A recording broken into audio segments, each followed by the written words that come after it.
नमस्कार दोस्तों, मैं मनोज कुमार आपका एक बार पुनः हार्दिक अभिनंदन एवं स्वागत करता हूं। आज मैं आपको स्कूल फंड का जो बजट है वो बनाना बताऊंगा। और ये जो बजट जो फॉर्मेट है ये ऑटोमेटिक है।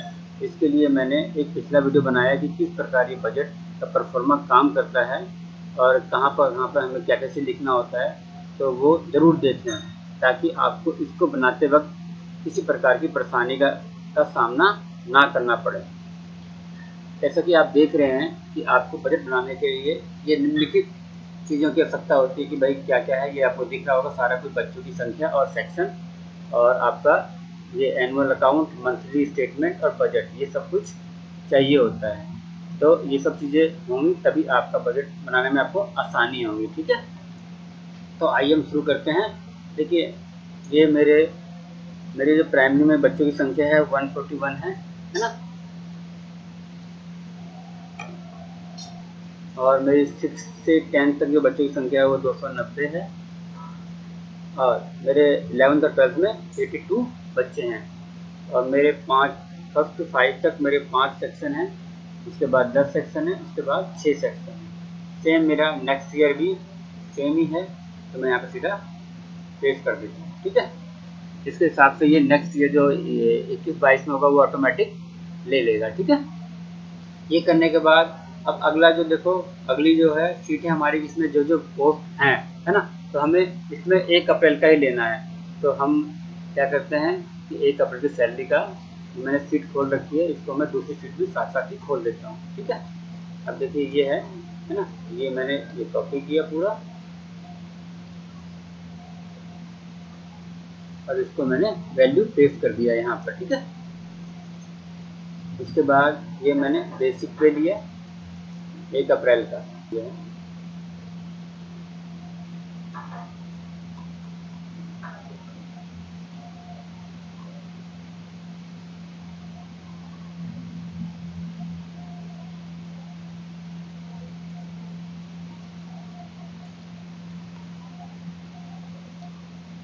बस ये पेस्ट करना। अब इस टेबल का काम खत्म हो गया, तो अब इस टेबल को हम बंद करते हैं। बस आपको बस यही करना था और कुछ नहीं। अब उसके बाद देखिए जो पोस्ट का है, यहाँ से आपको बता रखा है मैंने वीडियो में किस तरह, बस खाली सिलेक्ट करना है। ठीक है, ये ये मेरे पीजीटी हैं, तो मैंने ये पीजीटी वाला कर लिया है ना, इसको कॉपी किया और ये जो भी मेरे पीजीटी है वहाँ मैंने इसको पेस्ट कर दिया। ठीक है, अब ये पीजीटी है, पीजीटी पे गए, ये टीजीटी है ना, इसको कॉपी किया और जो भी मेरे टीजीटी हैं मिसलेनियस को छोड़कर वो मैंने यहाँ पे पेस्ट कर दिया। ठीक है, अगला मेरा आर्ट एजुकेशन है। तो देखिए आर्ट एजुकेशन, ये आपको ध्यान रखना है इस चीज़ पे ना।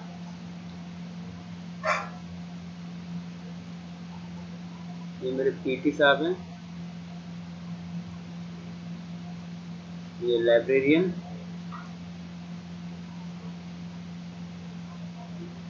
ये डब्ल्यूटी टीचर, ये पीआरटी म्यूजिक टीचर, आपको ये करना है। ये प्राइमरी टीचर है, तो प्राइमरी टीचर के लिए ये किया और इसको कॉपी किया और देन ये कर दिया। अब ये यूडीसी, ये एलडीसी है ना,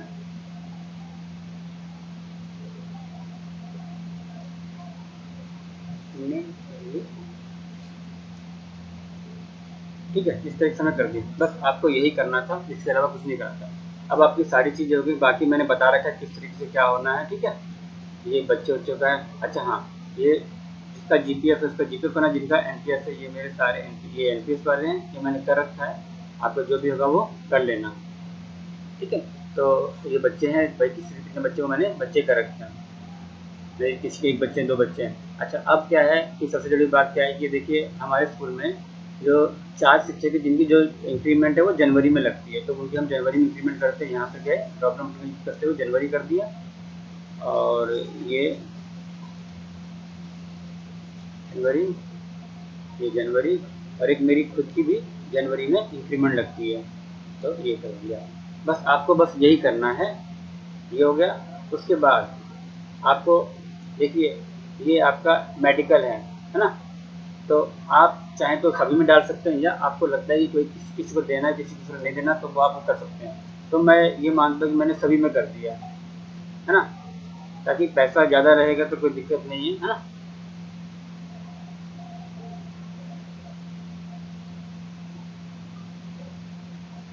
इस तरह मैंने ये सभी में कर दिया।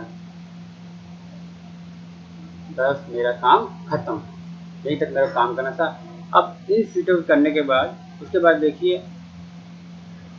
ये सीट होने के बाद जब हमने ये बच्चों की संख्या भरी थी, तो अब हम स्टूडेंट में देखते हैं। इस स्टूडेंट भरने, बच्चों की संख्या भरने से क्या हुआ कि हमारा ये ऑटोमेटिक यहाँ पर बच्चों की संख्या ले लेगी, कितना कितना होगा बच्चे, तो वो ऑटोमेटिक ही कर देगा। ये देखिए सीट जो उसके भरने से ये हमारे परफॉर्म में पूरे ऑटोमेटिक ही भर गए, हमें कुछ भरने की आवश्यकता नहीं पड़ी है ना। और साथ ही साथ जितनी पोस्ट हमारी 1 अगस्त को है या जे इसकी हो सकती है, ये हमने भर दिया।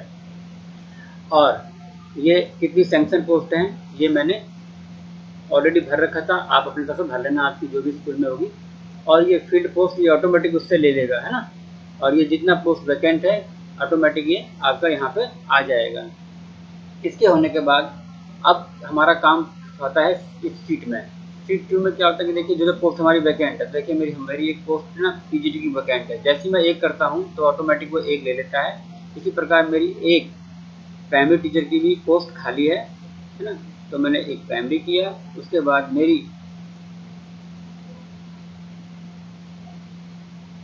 लैब अटेंडेंट की पोस्ट भी खाली है 2, और मेरी फिर ये क्लास 4 यानी सब स्टाफ की पोस्ट भी खाली है। इसको भर, अब क्या होता है देखिए, इसके लिए क्या होता है देखिए, और भी कुछ पैसे हमें चाहिए होते हैं ना, तो हमें क्या करना है, देखो मैंने एक सीट मार के न्यू और वैकेंट पोस्ट की, आपको ये कर देना है ना। तो देखिए कि आपको जैसे मेरी पीजीटी है, तो मैंने यहाँ मान लिया 10,000 रुपये इसके लिए है ना, एलटीसी के लिए। भाई पोस्ट वैकेंट है, उसमें तो भाई नया भी आ सकता है और वो भी आ सकता है पुराने वाला, तो उसको भी हम मान जाते हैं कि इसको 10,000 एलटीसी दे दिया। ऐसी टीटी है, ठीक है, मान लीजिए ऐसा कोई जाएगा नहीं, फिर भी एक कर दिया। और टी ए डी ए मान लीजिए 10,000 ही कर दिया ना, इस तरीके से कर दिया। और ये सेम चीज़ मैंने क्या किया कि जो मेरी पोस्ट खाली हैं, यानी कि मेरी टीजीटी है ना, तो टीजीटी में टीजीटी मेरी पोस्ट खाली नहीं है, प्राइमरी है, प्राइमरी में पेस्ट कर दिया, और इन दोनों में पेस्ट कर दिया। इन दोनों पेस्ट करने से क्या हुआ कि ऑटोमेटिक ही मेरा ये शेड्यूल जो 2 में जो था डाटा, वो देखिए दिख रहा होगा आपको, देखिए ये इंफॉर्मेशन रिसीव हो गई है और ये यहाँ पे आ गया, ठीक है। अब देखिए ये सारा कुछ आ गया, अब हमारा बोनस बचा हुआ है। तो अब हम ये मानते हैं कि चलो कि बोनस इस पर तो नहीं है, नो कर दिया है ना। अब देखिए जैसे ये है ना, तो इनको बोनस मिलता है, यस कर दिया, ठीक है। ऐसे इनको बोनस मिलेगा, यस कर दिया। ऐसे इनको बोनस मिलेगा, यस कर दिया। इनको बोनस किया, यस कर दिया। ये होने के बाद आपका टेबल से मैक्सिमम काम खत्म हो गया है, ठीक है। तो अब हमारा शेड्यूल 1 बन गया है, शेड्यूल 2 बन गया है। शेड्यूल 3 जो S3 है, जो पार्ट 1-2 का, इसमें क्या है कि मेरे स्कूल में कोई नई पोस्ट नहीं हुई है। अगर आपके स्कूल में, तो आप यहाँ से कोई पोस्ट चयन कर सकते हैं और कर सकते हैं। तो अब हम स्टार्ट करते हैं शेड्यूल जो S2 है उसको किस तरह भरते हैं। तो उसके लिए हमें क्या करना पड़ेगा कि लास्ट ईयर का जो बजट है उसको निकालना पड़ेगा, जो है ना, में क्या क्या है, और साथ ही साथ हमें एनुअल अकाउंट भी निकालना पड़ेगा। तो पहले हम बजट वाला कर देते हैं ना। देखिए इसके लिए मैंने ये बजट वाला सीट खोल लिया है ना, मैं इसके शेड्यूल 2 पे चला गया, और तो पहले मैंने क्या किया कि दोनों सीट खोल ली ताकि मुझे आसानी रहे, है ना। ये होने के बाद देखिए ये सेम सीट है। अब देखिए जो इसने बोला अप्रूव बजट बोला है ना, तो देखिए ये हमारा रिवाइज बजट है, वो अप्रूव्ड होता है। तो ये क्या किया हमने, कॉपी किया इसको, बस इसको हमने इसको यहाँ पर वैल्यू पेस्ट कर दिया, ठीक है, और कुछ नहीं करना। इसके बाद फिर शेड्यूल 4 पे गए हम, है ना। शेड्यूल 4 में भी जो हमने इसमें भी S3 के 4 में गए, है ना, जो अप्रूव्ड है ना, यानी कि जो रिवाइज किया वो हमें यहाँ पे कॉपी पेस्ट कर देना है। कॉपी किया और यहाँ पे इसको हमने वैल्यू पेस्ट कर दिया। ठीक इसी प्रकार ये गए कॉपी किया और यहाँ पे हमने पेस्ट कर दिया। अच्छा, बाकी के जो जो एस हैं 5 6 तो मैं अगले वीडियो में बताऊंगा आपको, क्योंकि वीडियो बहुत लंबा हो जाएगा, इससे आपको दिक्कत होगी समझने में, इसलिए मैं अभी खाली आपको जो है ये F3 5 तक ही बताऊंगा। ठीक है, ये होने के बाद हमारा ये काम खत्म हो गया पिछले साल के बजट से। ठीक है, तो इसको भी हम बंद कर देते हैं। अब हमें एनुअल अकाउंट निकालना है ना, तो अब एनुअल अकाउंट निकाल लेते हैं। इसमें गए हम, तो सबसे पहले हम F2 में जाते हैं, है ना। इसने बोला कि भाई क्या क्या actual in 1920 as per annual account, annual account के सब भर देना है हमें। तो देखिए, तो हमारी फीस क्या आई है ना, तो ये टोटल फीस कर देंगे। टोटल फीस क्या आई है देखिए, इक्वल टू लिखेंगे 622725 प्लस में 9125, है ना, ये कर दिया। ये हमारी फीस आई। अदर मिसलेनियस इनकम में क्या आया हमारा, है ना, देखिए ये आया हमारा 103382। उसके बाद हमारे को क्वार्टर एक और पैसा जो आया है वो लाइसेंस फीस के रूप में आया है, वो यहाँ पे रख देना और वो यहाँ पेस्ट कर देना। ये हमारा कुछ नहीं है, तो ये हमने 0 रहने दिया। ठीक है, उसी प्रकार हम इसमें गए 4 में, है ना, देखा क्या हेडिंग है, देखिए ये ट्रैवलिंग अलाउंस का है ना पेमेंट में। जब हम पेमेंट साइड में गए, सबसे ऊपर होता है TADA का, है ना। तो देखिए TADA कितना है हमारा, ये है, तो ये हमने कॉपी कर दिया और इसको पेस्ट कर दिया। LTC का क्या है देखिए, LTC का 0 है, तो 0 रहने दिया। या ये चीज़ है, ये भी तो है कैशमेंट, तो वो LTC का ही पार्ट है, तो हम यहाँ पे ही डाल दिया 54253। ठीक है, मेडिकल रिम्बर्समेंट है तो डाल दिया, हाँ 1544 रुपये, तो वो डाल दिया।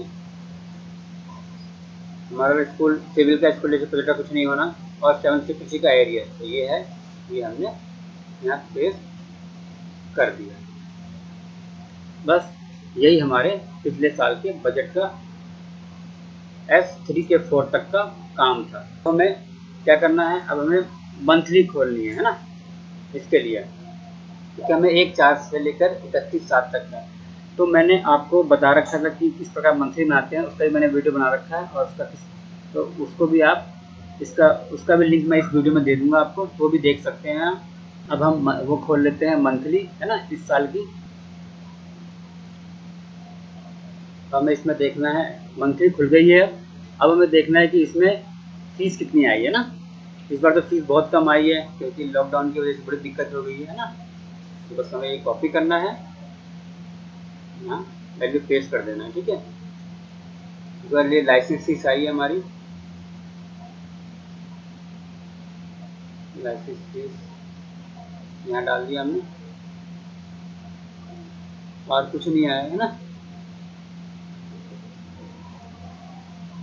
हाँ, इसमें एक इंटरेस्ट भी तो आया है, आप इंटरेस्ट को बिजनेस इनकम में डाल सकते हैं ना, क्योंकि इंटरेस्ट का एक अलग से कॉलम बना हुआ नहीं है, तो ये डाल दिया। ठीक है,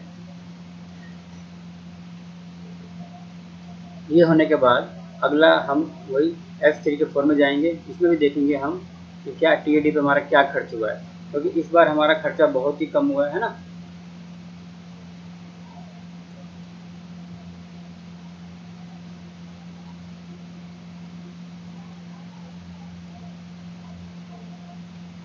ये आपको ध्यान रखना है कि आपको ये एनुअल अकाउंट की शीट से ही लेना है ना इन्फॉर्मेशन को। हाँ देखिए ये हो गया। अब देखिए ये आपका TAD हो गया ना, कॉपी किया आपने और यहाँ पे ये वैल्यू पेस्ट कर दिया। उसी प्रकार LTC हमने 25,000 दिया है ना, तो 25,000 कॉपी किए और ये LTC पे पेमेंट कर दिया, है ना। और ये 1544 हमारा है मेडिकल, हमने कुछ मेडिकल कुछ दिया नहीं, तो 0 रहने देते हैं, है ना। और 760 कुछ नहीं दिया। अब हमें ये देखना है, अब ये यहाँ तक का हमारा एक्चुअल भी हो तो अब हम चाहे इसको बंद करके रख सकते हैं। ठीक है, ये हमारा हो गया। तो इसको बड़ा कर लेते हैं। अब देखिए, अब दोबारा हम जाते हैं जो रिवाइज करने पे, है ना। अब ये हमारा एस्टिमेट कितना हो सकता है। तो देखिए, अगर हमारा 6 लाख है ना, और अब 6 लाख इतना आया था, तो हम ये मान के चलते हैं कि कम से कम भी इस बार 7 लाख तो आ सकता है ना। तो हम कम से कम भी 7 लाख यहाँ पे कर लेते हैं। ठीक है,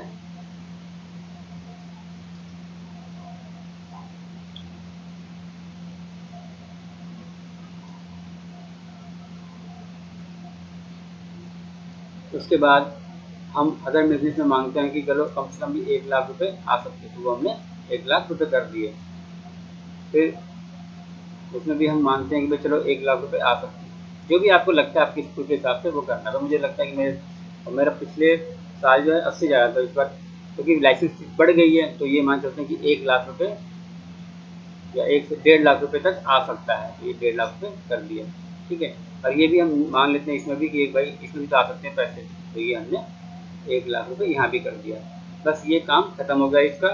ये ऑलरेडी हमने कंप्लीट कर लिया, इसमें कुछ करने की जरूरत नहीं, क्योंकि इसमें ही सबसे ज़्यादा टाइम लगता है, बहुत टाइम कंज्यूमिंग। और ये इतना आसान कर दिया गया है इस फॉर्मेट की वजह से कि आपको इतनी मेहनत करनी ही नहीं पड़ेगी।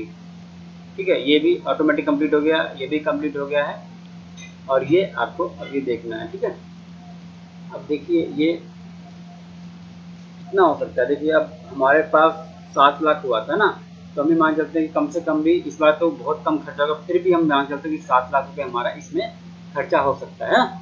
और एलटीसी में कम से कम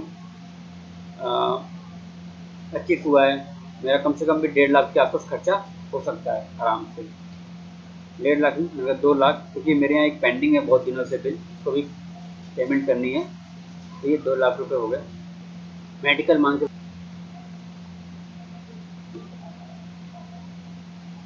जीरो है, और ये 750 से मुझे कुछ देना नहीं है, पर फिर भी मान लीजिए किसी को कुछ देना होना हो, एरियर देना पड़े किसी कोई और स्कूल से, तो दिक्कत में इसलिए मैं मान चलता हूँ कि चलो 1 लाख रुपए और मुझे करना हो। तो ये इस प्रकार मेरे जो है यहाँ तक सीट कंप्लीट हो गई और हो गया। मैंने आपको यहीं तक सिखाया है। अगले वीडियो में मैं आपको इसके बाद वाले जो पार्ट है उसको सिखाना सिखाऊंगा। तो धन्यवाद।